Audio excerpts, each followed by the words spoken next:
માળિયાહાટીનાની post ઓફિસમાં છેલ્લા 15 દિવસથી નેટ કનેક્ટિવિટી ન હોવાથી વૃદ્ધો, વિધવાઓ તથા આમ લોકો હાલાકી ભોગવી રહ્યા છે।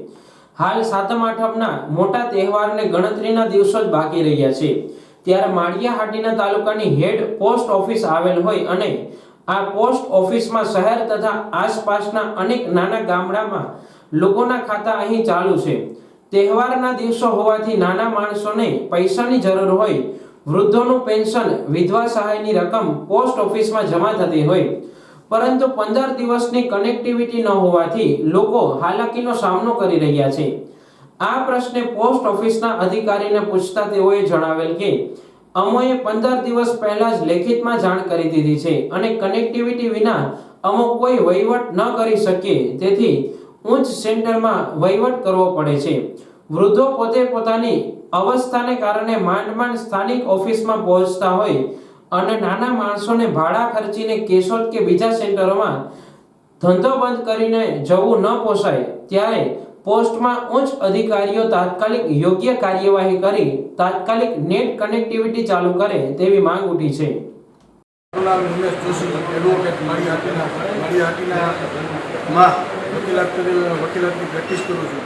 આજરોજ જ્યારે માળિયા પોસ્ટ ઓફિસમાં હું મારા કામ સબબ આવેલો ત્યારે પોસ્ટ ઓફિસના જવાબદાર અધિકારીઓએ જણાવેલ કે અત્રેની કચેરીનું કોમ્પ્યુટર કનેક્ટિવિટી તથા અન્ય સિસ્ટમ છેલ્લા 15 દિવસથી એટલે કે 5 ઓગસ્ટથી બંધ છે, તો તમારું કોઈ પણ કામ અત્યારે થઈ શકશે નહીં।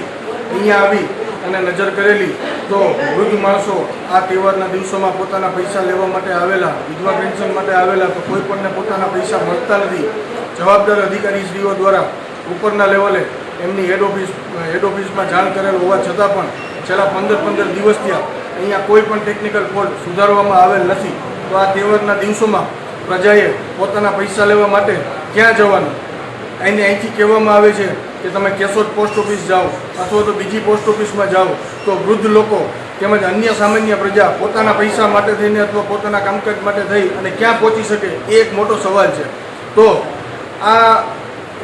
આમ મીડિયાના માધ્યમથી મારે તમામ અધિકારીશ્રીઓને, ઉપરના અધિકારીશ્રીઓને જાણ કરવાની કે અત્રેની કચેરીમાં 15 દિવસથી આ કનેક્ટિવિટીનો પ્રોબ્લેમ છે, ટેકનિકલ ઇસ્યુ છે, તો એ ક્યારે સોલ્વ કરવામાં આવશે કે કાયમી માટે પ્રજાને હેરાન કરવામાં આવશે? આ રીતે અહીંના જવાબદાર અધિકારીઓને કામ કરવું છે પણ એને કોઈ ટેકનિકલ સંસાધનો પૂરતા પ્રમાણમાં મળતા નથી ને છે તો બધા બંધ હાલતમાં છે, તો એ ક્યારે સુધારવામાં આવશે, ક્યારે રિપેરિંગ કરવામાં આવશે, એ એક મોટો સવાલ છે પહેલાં તો।